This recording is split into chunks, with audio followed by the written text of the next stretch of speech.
like everybody knows that a particular biblical verse is about this, and everybody knows that this is a little bit different, but you know the story of Lot and Sodom and Gomorrah, how in the Hmm. Christian world that is an absolute proof of God being not accepting homosexuality.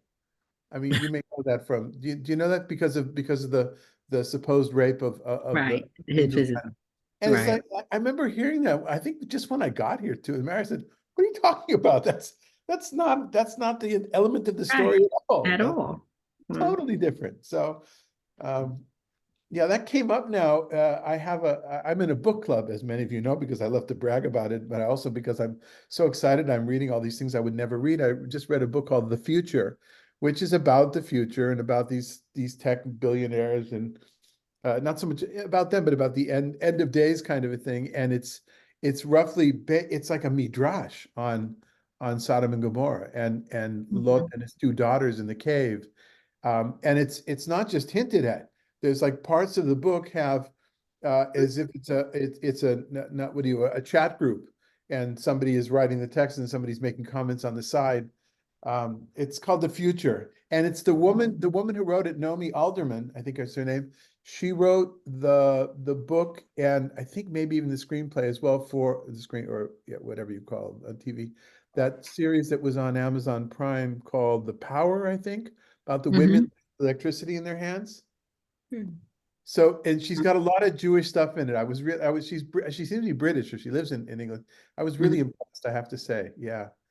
And I just started reading another book called Day One or Day One, which is about a shooting in a school in a novel in the Lake Country of England, and totally different. So what I love about being in this book club is that I'm brought all to different areas and not just Hmm. focused on the stuff Right. that I share with most of you all the time.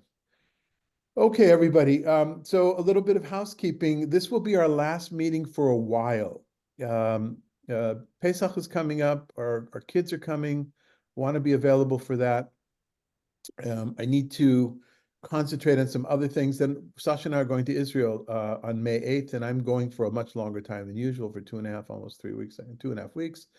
So we won't be meeting again until May 29th. And in that time, there's a few things that I need to do. And one of those things is I know that some of you have perhaps heard this already is I need to look into where income will come into Or Hamidbar, because what we've been doing over the last few years, while we got by every year, it's looking forward. We have enough to get by in the next few months, but not necessarily beyond that. It's tapering downwards. People have moved away. People have left this world. Nobody has really increased their giving in the last 5 years, despite the fact that there's been inflation and increased expenses. So I need to be looking in other directions, not necessarily to leave Palm Springs. That's not the idea. The plan is definitely steer, but something like I had a few years ago, some of you might remember where I worked with the congregation in Idlewild. So something like that kept us going. That was a really good side, I hate using that word side hustle, but really good side income, which allowed me to continue at the same level what I was doing with you guys because you were invited. That had its own problems, its own challenges. In the end, it didn't continue, mostly because I think the people up in Idlewild felt that they didn't have my time expressly. It was shared with others and not necessarily in the right. And that's on me. I didn't guide that through so well. On the other hand, I'm not I don't miss that particular the work up there, and certainly not driving up there as much as I did. So the bottom line is we won't have class until May 29th. That is no, that is not that we're not going to continue. We will certainly finish the book of Joshua when we get back. It's not. I kind of hope that we would finish it before this, but this is the way it worked out. So and I think that we won't be resuming the other classes as well for those of you that participate until the very end of May. Okay, so What will be the book after Joshua? I don't know that it's always like happy to hear what people like. We did Okay. Shoftim, we did Judges a few years ago, although it would have been natural to go into it now, but it really wasn't that long ago that we did it. It was certainly in the last 4 years, 3 or 4 years. Richard might remember.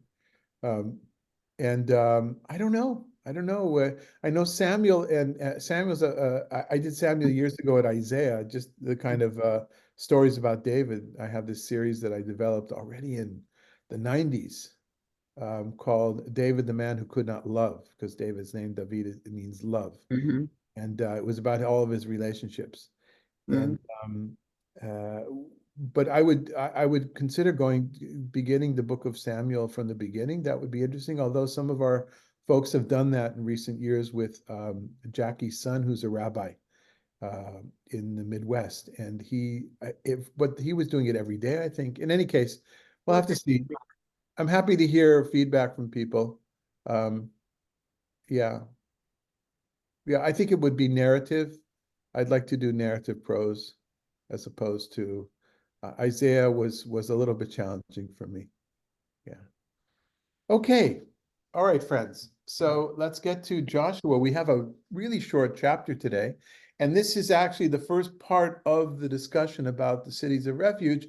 And the second part, which is a much longer chapter, which we'll do at the end of May, is the place names. But actually, this is the more interesting one. As short as it is, it's interesting because and Malka, this is something that perhaps from your background you might appreciate. What I could have done was to reproduce this chapter in a way with different letters, like colors. I've done that before for different reasons, for keywords and phrases and things, using different colors for different phrases here and different lines, because what our section is today is comprised of Numbers and Deuteronomy and its own original material to create a new text about the cities of refuge. But it would definitely, I would say, this is a wonderful case not only of intertextuality but of interbiblical midrash. What it relates, what it reflects, is really hard to know. What we can say about a refuge is that we have narratives in Kings of and maybe other places, but I'm thinking Kings Night with Yoav, with during Solomon's time, of different people from David's entourage or others taking refuge at an altar. Karnota Mizbeach. It's even in one of the Psalms. In Hallel, there's the expression Karnota Mizbeach, the horns of Yeah, the onto the altar. vote. You could grab onto, and some of you may remember that from the source. Mishnah uses that as a motif pretty early on in this, but of course that was over 50 years ago when I read the source. But that sticks out because I remember, learning about it afterwards in the 80s.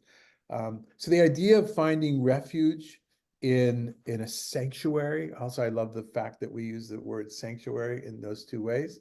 Um, Mhm. uh, and it seems like from the narratives that we have that it wasn't an entire city.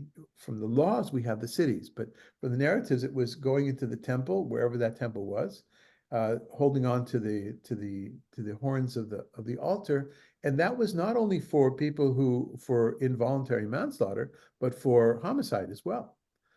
So it's a little bit confusing. What I didn't have time to look into is what is the situation with other ancient Near Eastern cultures.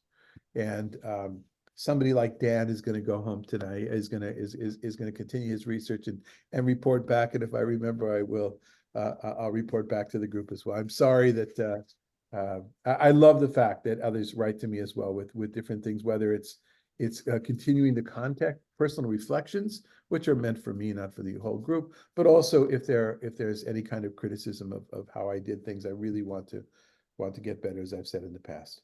Okay.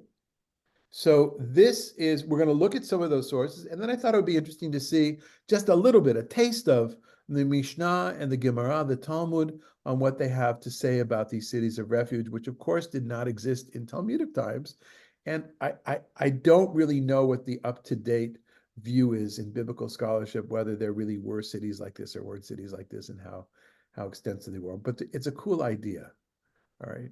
So Rita Claire, you up for reading today?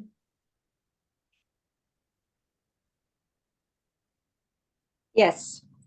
Good. Okay. 1 to 3. God said to Joshua, "Speak to the Israelites, designate the cities of refuge about which I commanded you through Moses. to which a manslayer who kills a person by mistake unintentionally may flee. They shall serve you as a refuge from the blood avenger. Okay, Yeah. Rotzeach in Hebrew, we usually translate as a murderer, but Rotzeach means to take someone who has taken somebody else's life. So Retzach is not necessarily intentional. So to clarify that, it's Rotzeach, and the next word is Makeh Nefesh, somebody who has cut down a soul, cut down a person. Makeh, we've talked before, is a typical language of killing the enemy. Makeh, at least it used to be said because that's what you did with the swords that they had were lahakot, is to strike down as opposed to stab.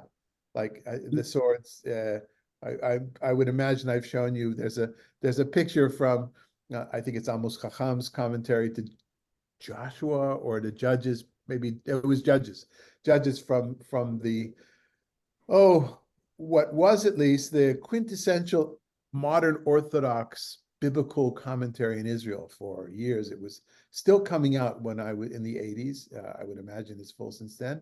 And there was a picture of very low quality of a sword from the Bronze Age which would look more like a sickle than what we would call a sword. So you can imagine this hitting like this. In any case, so it's the Retzach, it went back to the Hebrew, Rotzeach, and then Makeh Nefesh kind of clarifies, but adds Bishgaga, unintentionally, and then it clarifies again, B'lidat, without knowing. So it's kind of like, let me be absolutely clear about this. This is the taking of life. This is the striking down of a soul. This was unintentional, and it wasn't on purpose. So, okay. I'm sorry, go ahead. Also, Makkah comes with Makot Mitzrayim. Yes, Plagues that were that occurred in Egypt during before the- right. So I would use the language here in English, Ella. The Egyptians were stricken. right. Stricken. Yeah. So the Hakot is also to strike. Yes, exactly. That's to strike down. They struck him down. The people were stricken with. Yeah, exactly. Yeah. Okay. Anything else? Well, but I have a question. How did they prove whether it was intentional or not intentional? Yeah, the rabbis deal in depth with that. I think the idea is we're going to see what happens here in a second. Okay. And the proof we don't know, but there is a process of sorts, and maybe it's obvious, but let's say it is unintentional for a second. We have this language at the end, V'hayu lachem lemiklat, and those cities will be for them, those people who have done this unintentional manslaughter will be for them as a refuge. Migoel hadam, from those that are from the blood avenger. Let's just talk a second about that. It's something I hadn't thought of until I saw Achituv's commentary today, the commentary from the 90s in Hebrew. Shmuel Achituv says, Goel Hadam. We use the word Goel as in Goel Yisrael. God is the Redeemer of Israel. We use it though in biblical law. Anybody know where Geula, where Goel comes in? In law. Oh, and with Naomi, with a redeemer. Right. So with Naomi and Ruth, that's a secondary use because in the end, he redeems her, but it comes from the primary use, which is in Leviticus, having to do with redemption of a field.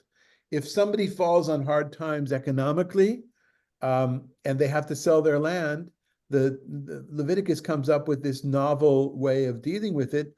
Don't sell to anybody, sell to your closest relative. That way the land stays within the family. And that's called Geulat HaSadeh. And there's a story in Jeremiah about this as well.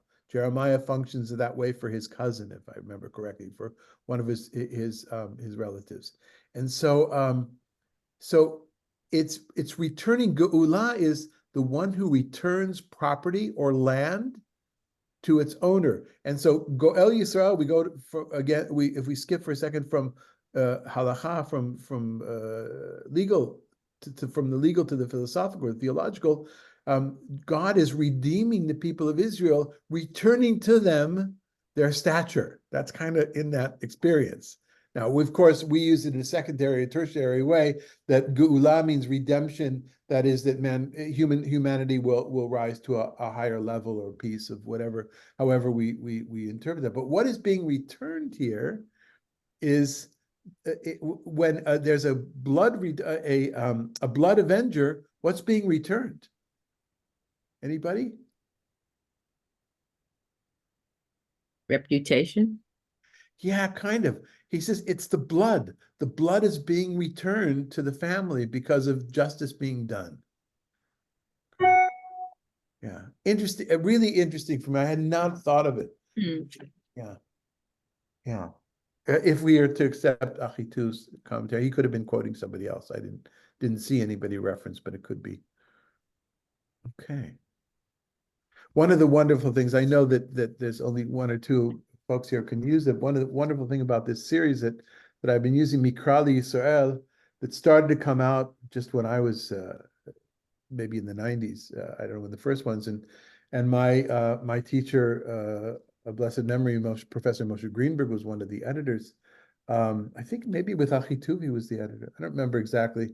And what the first one that was published, I think, was Yair Zakovich's Root. So it's a great commentary. Has one on Shir Hashirim, on Song of Songs as well, which was really interesting and different than other commentaries. But the nice thing about this commentary is that there are not a lot of footnotes. There are very few footnotes. In fact, there's almost no footnotes. The text is here. It's easy to read. I know it's in Hebrew. I know, but it's a kind of commentary which is high level academic. Yet it's not always darting between. Those of you that read academic text know what I mean. This darting down to the footnotes, or worse, or more tiresome, or maybe even better, is going to the back of the book, right? The endnotes. And even more difficult are the kind of endnotes where only have the page numbers, right? You don't even get a number. You get a little star. Now, the good news with that, of course, is that for me, it says, you know what, just leave the footnotes aside right now. Just read the text as the editor helped the author say that. I need that. My eyes are always wandering to the footnotes. And then not only that, but looking up. It used to be in the library. I'd never get done because I would see something. Why, that's interesting. Then I go get the book off the shelf. So now it's going on, taking the link where you can. Yeah. As you can all tell from the way that I teach, this digression even now from Goel Hadam. Okay, any comments or questions on this? Okay. All right, Manny, you look happy. You look like you're being fulfilled in this study. I love it. I am. I love it. I love it. Okay, go ahead and 4 to 5 for us, please. The slayer shall flee to one of those cities, stand at the entrance to the city gate, and plead the case before the elders of that city. And they shall offer admission to the city and provide a place in which to live among them. Should the blood avenger come in pursuit, they shall not give up the manslayer, since the other person was killed without intent and had not been an enemy in the past. Okay, so it's not as, So you got a little bit of an answer to your question, Ella, right? Ella? it's not as simple as it sounds. He can't just run in and get away with murder. Right. He has to prove himself that he didn't do it. Exactly. So here's the answer to the question you asked a few minutes ago. And this is an addition of the book of Joshua. This we don't find in Numbers or Deuteronomy. It's assumed, a process is assumed in Numbers, Deuteronomy, right? You know that not everything is spelled out in the Torah.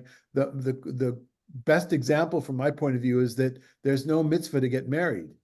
We have a mitzvah to give a get. There's not even a mitzvah to get divorced, actually. It's a mitzvah to give a get when a man does divorce his wife. By the way, again, here we go again with the by the way. My colleague Perry Netter, who was a rabbi in LA for many years and eventually Buffalo, now lives in Israel. He went through a divorce with my childhood friend, and he wrote a book called "Divorce is a Mitzvah." Yeah, so what Dan just did right there, what you just saw, yes, so it did not sell well. As far as I know, it did not, but it's a really good book because his point was divorce happens, and what he meant is a mitzvah, is a commandment. There's a way to do it. There's a proper way to do it. And that way the book is good. I referred people to that book from time to time in counseling, couples that we're getting who wanted to still maintain a strong relationship with me as a rabbi and with their Judaism. Okay, so how about back to this though, back to this particular section. Ella said, yes, it's not so simple, that because Joshua, the book of Joshua felt we got to add something here. Maybe people thought it was a little bit too easy, right? In any case, it's described here. How exactly, in what way? Well, that we're not told that, right? The Mhm. Talmud will probably talk about that in great depth. I haven't looked at these laws in the Talmud extensively. I don't think we have it in the section that I brought for you today. Anything else? I think you wanted to say something, Roberta. Yeah, go ahead. I'm confused. Why is it that this designates cities of refuge for someone who is a manslayer who kills a person by mistake? What about the person who kills someone in retribution? That's never discussed. That's automatically something that he should be killed for, or hung, or Yeah, yes, and that's that goes back to the earliest levels of tribal law, tribal existence. You know, the only way to keep a balance was this fear of this happening. And then here's the gray area. So in many societies, and I think that this is where the Torah is at least saying here, no, we don't approve of. You could kill somebody. What the family could kill somebody who unintentionally kills somebody else, because there needs to be a balance, right? There needs to be a balance. Now, what the Torah and then the rabbis did afterwards was to, at least, I'm not saying it's unique in the world, but the balance is that there needs to be not retribution, there needs to be compensation, but it would be in monetary, right? As opposed to, but you are right though, Roberta, somebody who intentionally kills somebody else, that person's is to be put to death. Either it doesn't state, I don't think there's a verse that says, let the relatives do it, as opposed to the court system do it. I think the idea in the Torah, certainly in the rabbis, yes, that person will be put to death if it's murder, but it's the court that does it, not the guy's brother-in-law. Okay? Yeah. All right. Look, this stuff is far from what we are, but I'm guessing though, yeah, I don't know. The only thing that came to my mind, I was thinking, where do we have havens in our lives, right? There's tax havens. That's not what we're talking about, right? Right? The Liechtenstein or wherever there's a tax We haven. have cities of refuge, kind of like Well, New how? York and Detroit, Chicago for immigrants. Exact, good. They're That's refuge that's the cities. kind of, yeah, great. Which are quasi legal, right? I don't know really how much they hold up, but Palm Springs is that way as well. What is that? It means that people who are being sought after by ICE, for instance, that the city officials won't cooperate with ICE to get somebody thrown out. Yes, Ella. What about sanctuary cities? What is it saying? So give me an example. Well, like New York that lets migrants in Chicago and. Yes, exactly. Yes, of course. yeah. Okay. Except that's a misnomer. They're not sanctuary cities. Well, there. It's just that the symbolic. local police don't enforce the federal law. That's even the term sanctuary city is a marketing tool. There's no such thing as a sanctuary city in the United States. Right. So I think we can agree it's symbolic. And it does have some repercussions, some practical repercussions, as that ICE is not when it's not called into it. But Or they just decide not to prosecute people. Like just recently, Alabama, they had a complete abortion ban, and the Attorney General came on and said that they're not going to prosecute a doctor, nurse, or anybody. right, for a specific thing, yeah. So another way to look at this would be cities that countries that don't have extradition agreements with the United States, right? That's another way of seeing this. That's not the same thing. But it feels like a little bit science fiction-y, right? In science fiction, there's often places, planets or cities that that are sanctuary cities that people could go to. And yeah, I think it's part of maybe it's part of a utopian vision or a utopian idea. I don't know. Klaus, you up for reading today? Sure. Verse 6, please.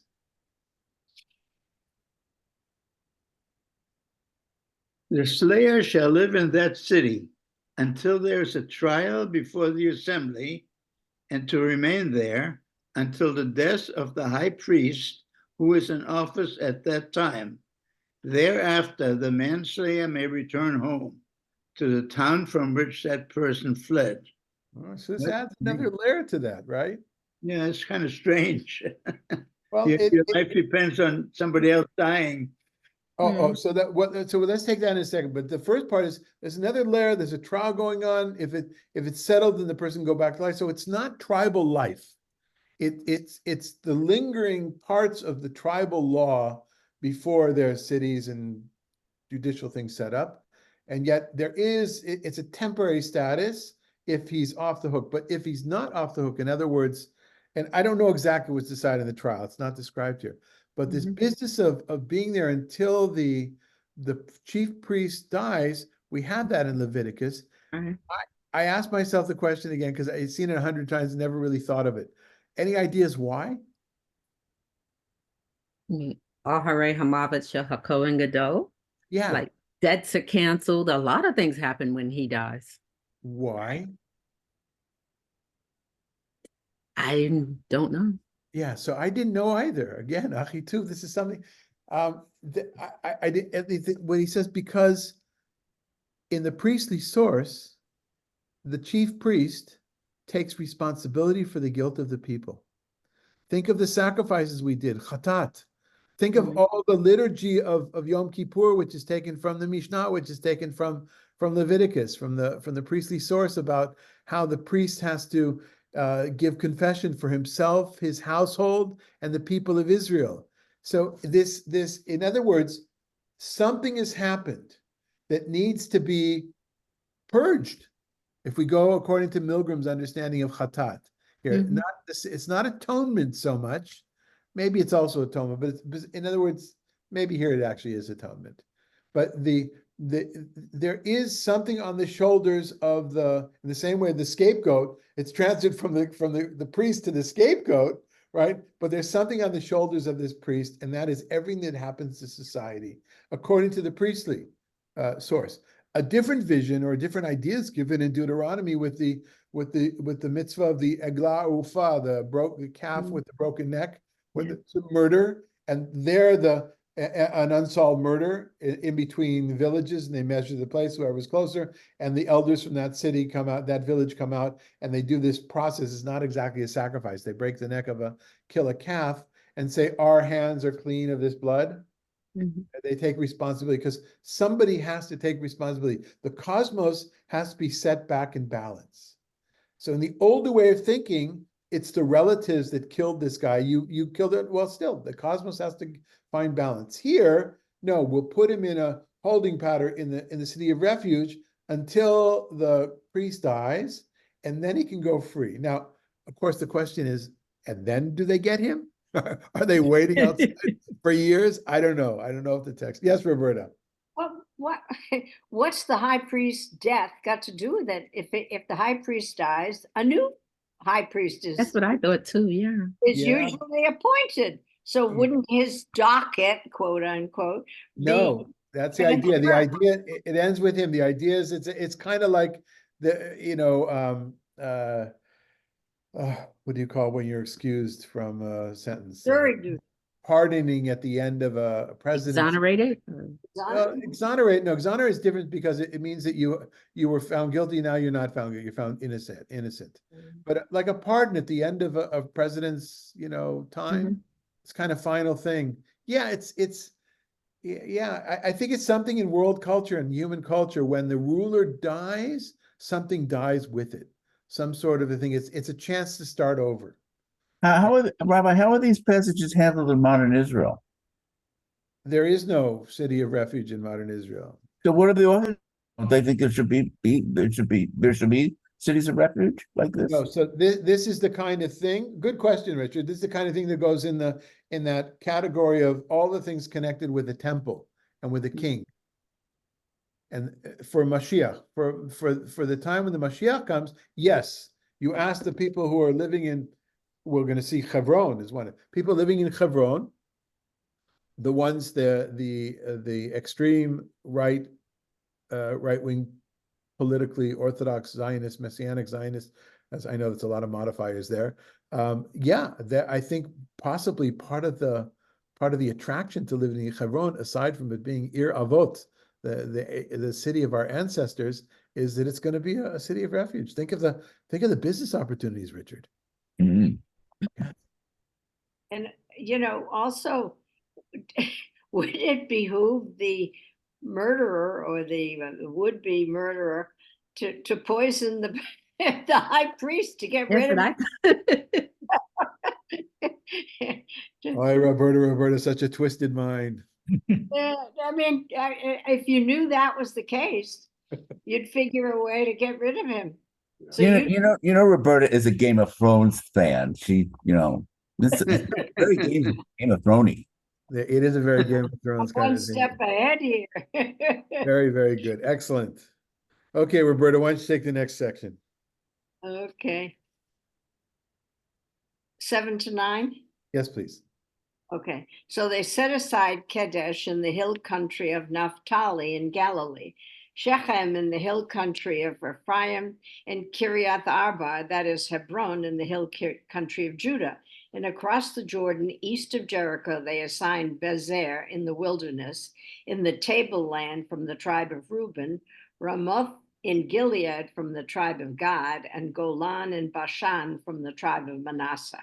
These were the towns designated for all the Israelites and for the resident aliens among them, to which anyone who killed a person unintentionally might flee and not die by the hand of the blood avenger before standing trial before the assembly. Okay, so what do you think? The people on the east side of the Jordan must have been really bad people. We're gonna deal with did you that. get that? You are. Uh-huh. Yeah, with They have more cities of refuge. Well, the same number, right? yeah, but for only 2.5 tribes, right? Right. They must have been bad, really bad. Well, there isn't it. I'm calling up a map just a second to. Calling up a map. I'm drawing up a map here. Not drawing. The east side of the Jordan people, any reason for that? They seem to always get bad press. They had to be. After all, they were on the other side. They were far from. It's like people in Bakersfield. They get bad press. They're far from LA. So you can see them here. They look like Reese's peanut butter cups. A little bit, red ones. Anyway, so yeah, you'd think there would be more on this side, far more people involved. So let's let the rabbis answer that, okay? For now, I don't have a good answer on my own, but it's certainly a relevant question. Okay. Anything else?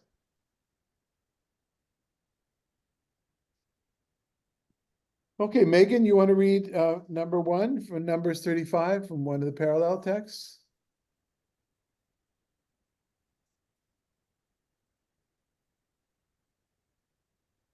You shall provide yourselves with places to serve you as cities of refuge, to which a man who has killed someone, who has slain a person unintentionally, may flee.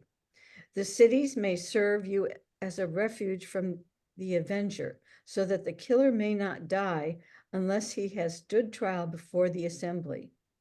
The towns that you thus assign shall be 6 cities of refuge in all. 3 cities shall be designated beyond the Jordan, and the other 3 shall be designated in the land of Canaan.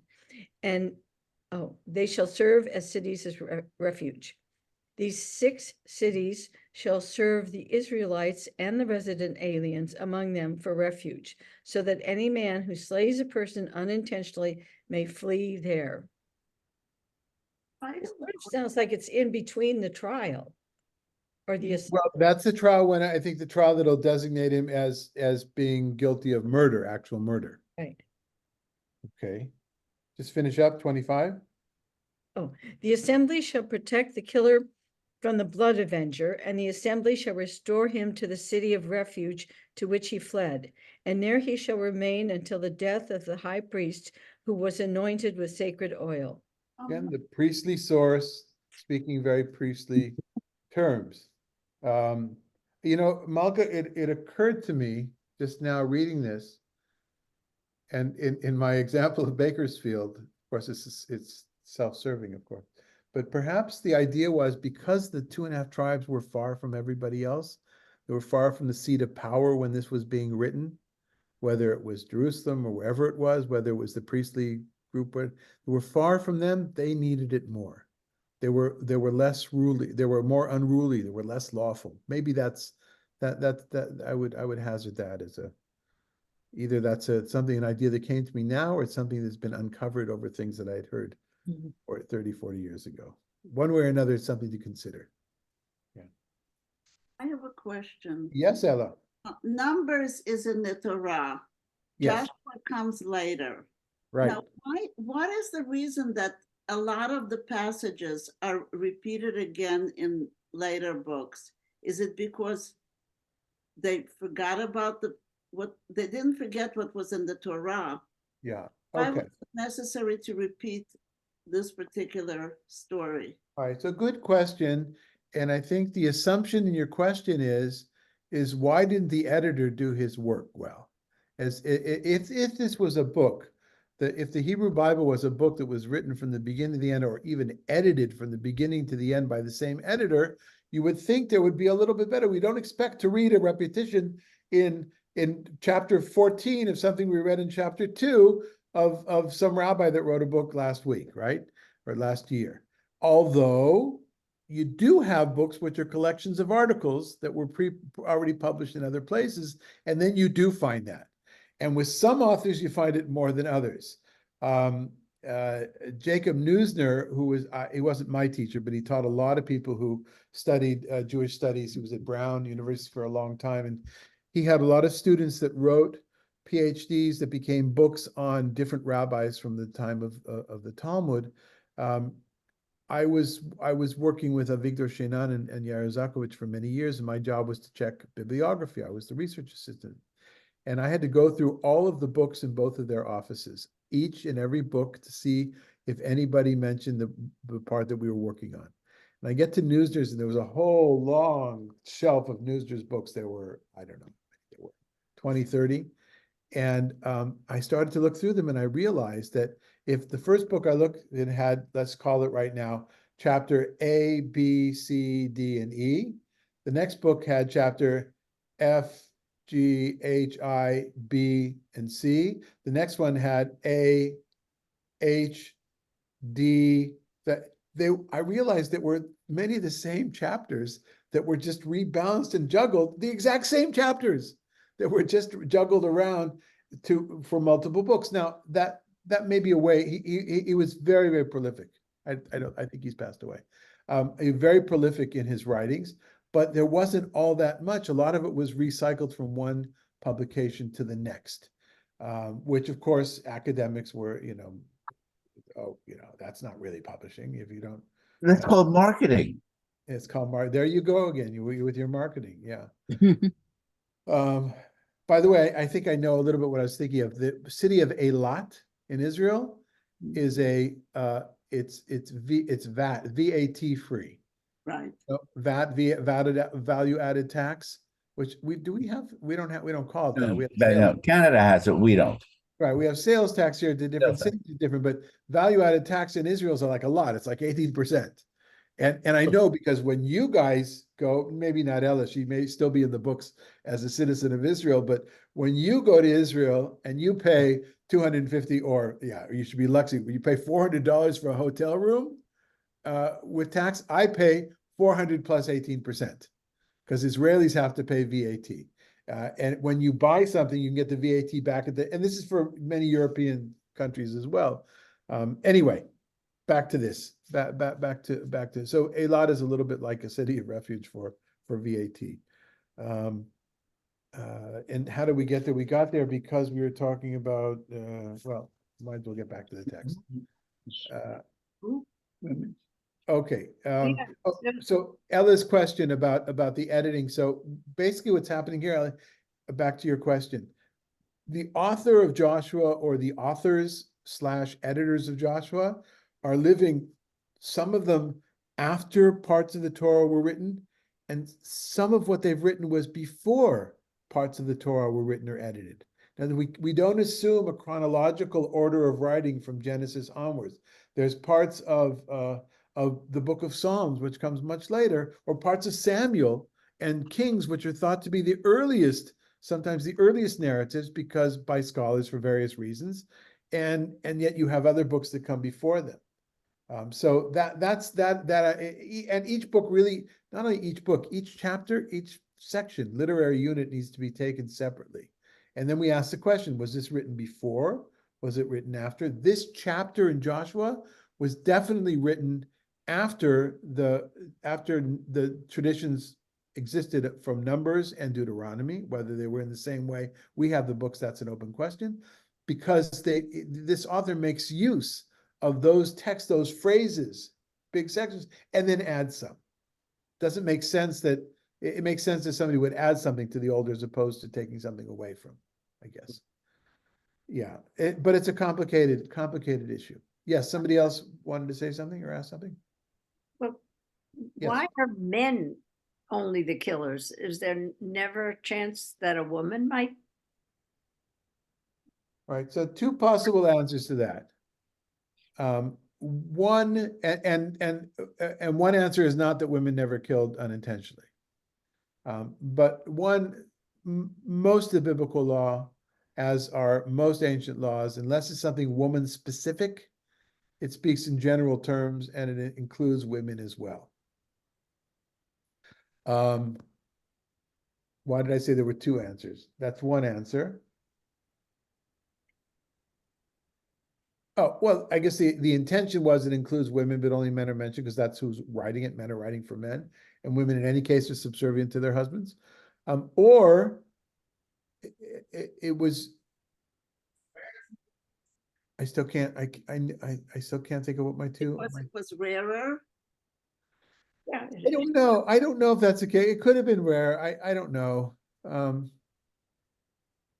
Yeah. You know what? I'm just gonna leave it. I don't know. I don't know. Anybody have a good answer, Dan, Malka, somebody? Well- Go ahead. I mean, just like the laws about sexuality, they don't like men can be homosexual, but women, they don't talk about lesbians. So I don't, Yeah, I would wasn't say- on their radar, I guess. Yeah, that might be that's a special case because I'm not sure that for two reasons. One, I don't think men necessarily knew what women were doing. Right? Men knew what men were doing from a sexual point of view. I'm not sure they really knew what women were doing on their own with women. That could be the other thing is that it wasn't a threat to the basic symbol and strength of a man, which is to bring other children. That he has a penis, basically. It wasn't a threat to that whole dynamic of spilling seed. Yeah. I was just thinking that Numbers in Deuteronomy, that it's repeated here in Joshua from Numbers in Deuteronomy. I thought because in Numbers in Deuteronomy, they weren't in the land yet. So now that in Joshua, they're in the land, they have to, so now you can really implement it. They're saying, this is what you shall do when you get into the land. Now we're here, this is what we will do. Yes, and thank you. And that's the initial response to Ella's question. Absolutely. Yeah, you're right. That should have been the first thing. The first thing is we're going over it now because, yeah.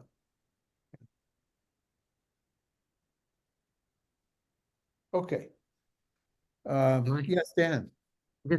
My assumption, or with regard to laws in general, is that they don't exist in a vacuum.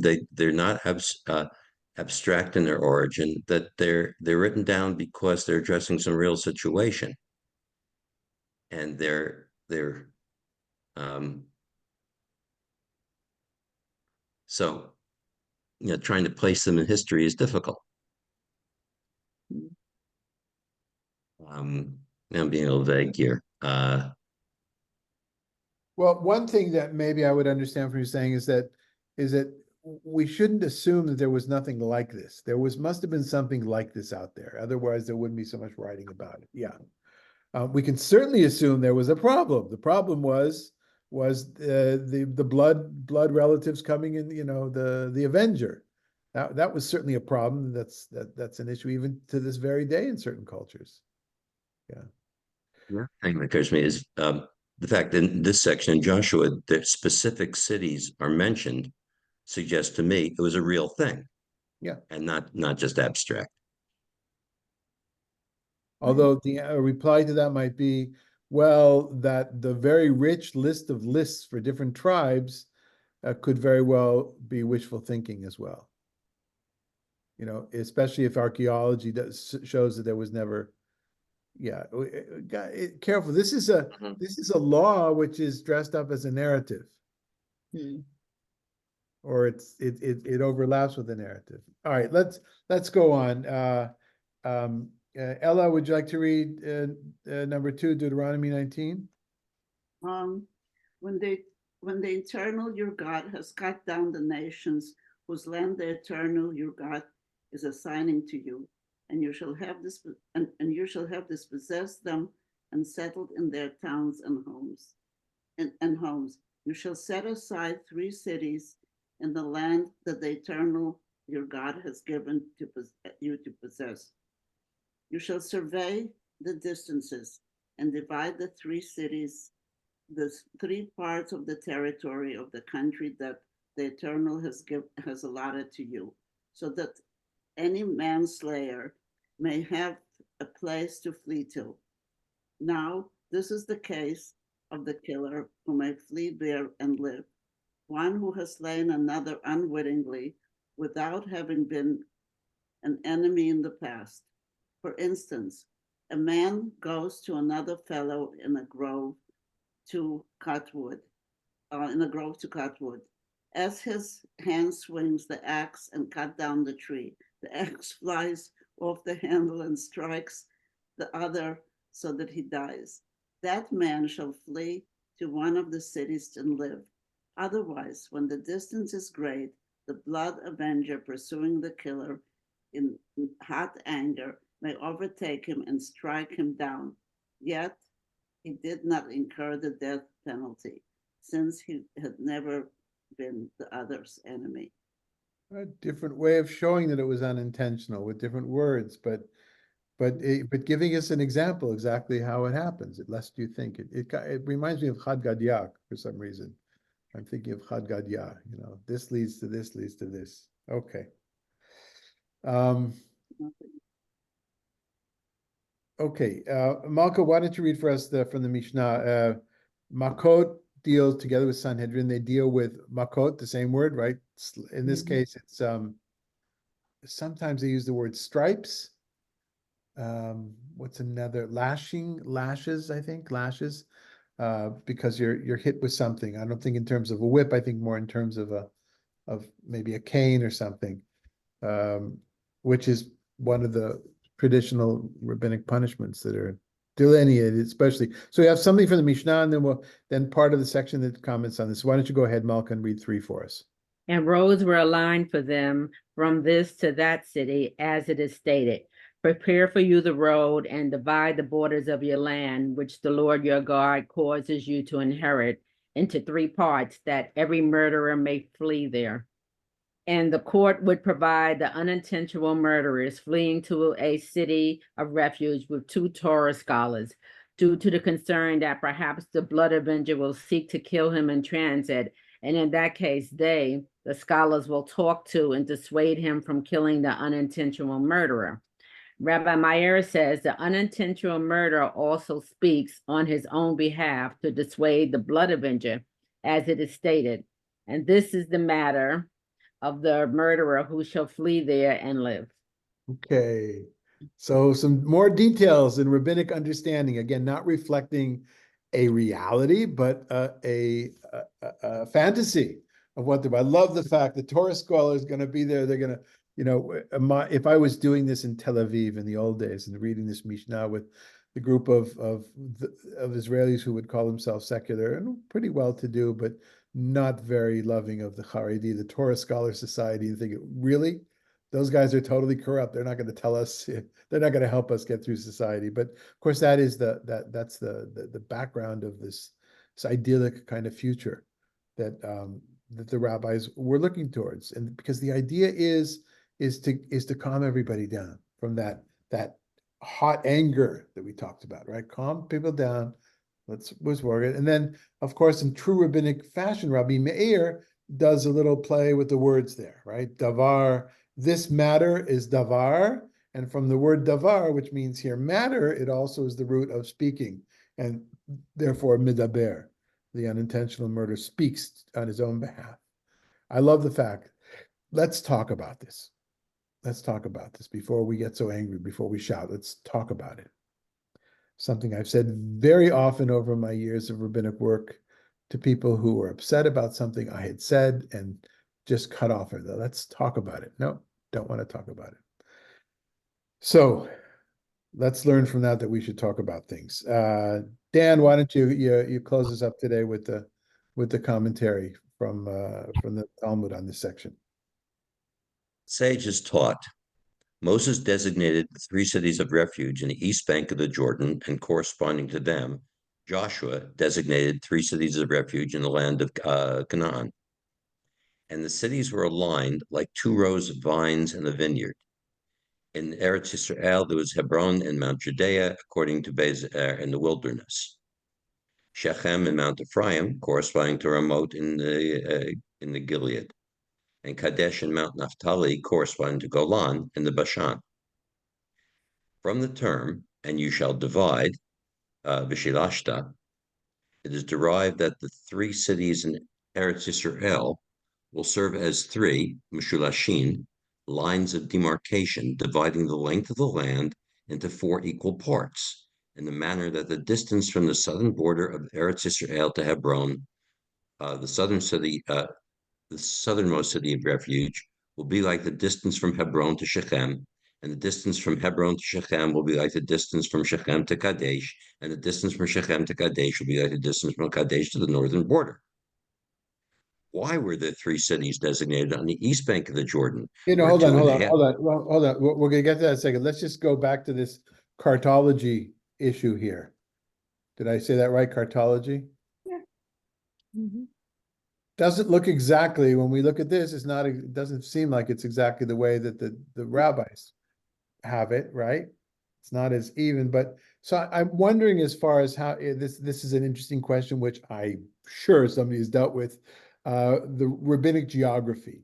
How well do they know? How do they feel? Whatever it is, though, what the Talmud's talking about here in this sages taught, which means it's an older tradition from the first 3 common era, 2 centuries, the common era, is that it's almost like Ezekiel's dividing of the land, which is a very, very even, as opposed to the way that we saw the land divided in the maps we looked up until now. So it doesn't seem to reflect what this map reflects of what we know about where places are.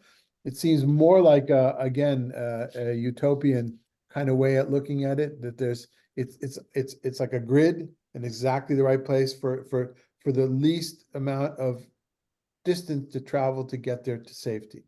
That's the first question.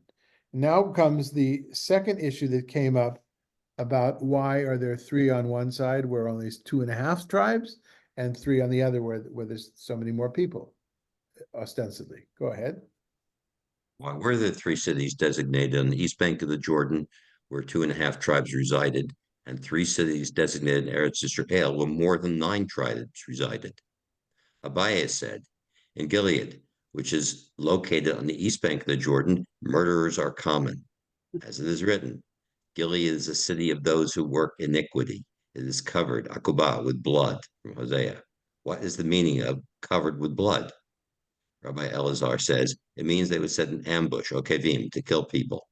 All right. So, like the Midaber thing, the interpretation is less based on knowledge, any kind of knowledge, but based on the wordplay of okvim, okev, and whatever, an understanding. So, the idea, and then it goes on to talk about the other places as well. But just to give an example, because they, at least in the rabbinic eyes, those were more problematic. It was Chicago, right? There's a lot of murders in Chicago, I guess, or Detroit in certain decades, or wherever in the world we think is more dangerous than other places. Which is very similar to the idea that I put forth, a little bit different. What I was putting forth was not that the places are dangerous because they're not that there's more killing and murdering going on the East Bank, but because they're more distant from the courts and the sense of order in the land, government order. Comments and questions? Roberta? I don't know why I'm here to ask these questions. Is the person who actually kills in retribution for a murder that was done to his relative, he's not considered a murderer. Right. He's just exacting revenge No. upon the person. Right. And it sounds like if he can get away with it. And there's no trial and there's no discussion as to whether he's right or he's wrong. Nothing. Right. That's the way it just gets sounds. away. That's the way it sounds. So in other words, if your relative, you want to be a blood avenger, get your act together, get your guy holster up quickly, lock and load, and get out there before. I shouldn't talk that way, but get out there before they can reach the other place. It's almost a cruel situation. So then is he a murderer? No, I don't think so. Intentional murderer, I right? don't Yeah. think, you think he's a Because murderer? he's not in the city of refuge, so it's fair game. Right, so he's not a murderer. Yeah, I think we agree.